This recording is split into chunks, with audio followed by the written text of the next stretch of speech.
Are you listening? You know, during most weeks, the show is pretty much figured out by Thursday. We write it Thursday night, we film it Friday night, and then edit it Saturday and Sunday. But then occasionally a story will come by that's just so ludicrous that you just have to scrap the entire episode and start from scratch. And this was one of those weeks, so let's talk about Street Fighter.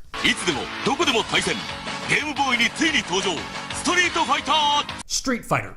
It was originally launched in 1987 by Capcom, and the game is often considered video game royalty, as it has been featured in over 45 platforms and is the 7th highest grossing video game franchise in the world.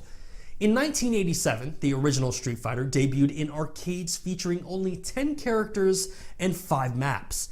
Fast forward to present day, and Street Fighter V Arcade Edition features over 34 characters and has sold 2.5 million copies since its release in early 2018. Well, this week, Capcom, the developer of Street Fighter, raised the bar of idiocy in the gaming industry to a height that I have never seen before.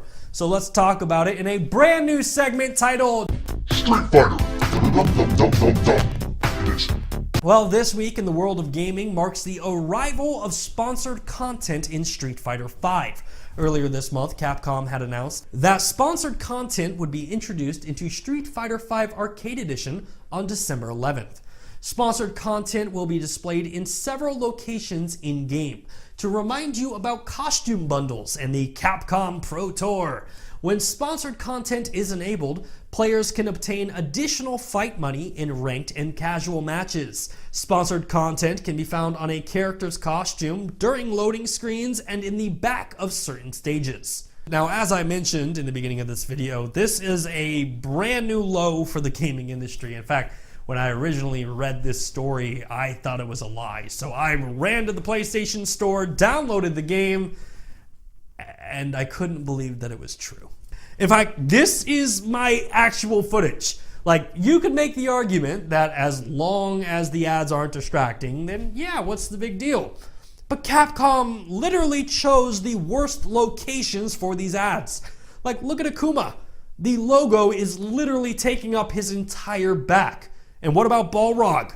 Yeah, great. Now with the advertisements on his fist, I can pound the Capcom Pro Tour into my opponent's face. And it just gets worse from there. I mean, look at Vega.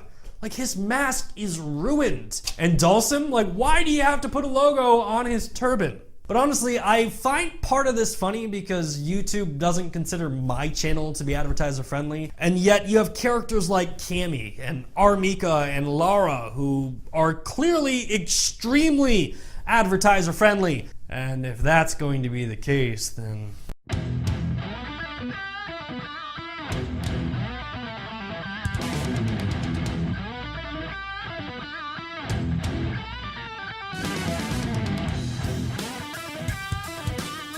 welcome to the Nerf report, baby. But honestly, the most frustrating part about this is the sponsored content in loading screens. In between matches, you're stuck at this brought to you by screen that is peddling DLC and character skins. And honestly, I don't get how anybody at Capcom wasn't able to think like, maybe that's a bad idea, maybe that's gonna be memed to death, because it's really simple. Like, within the 5 minutes of making this show, I was able to make a video like this.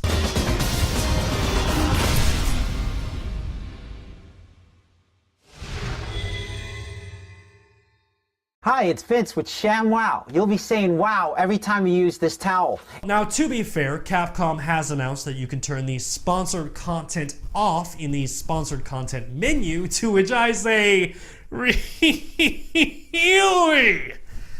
No.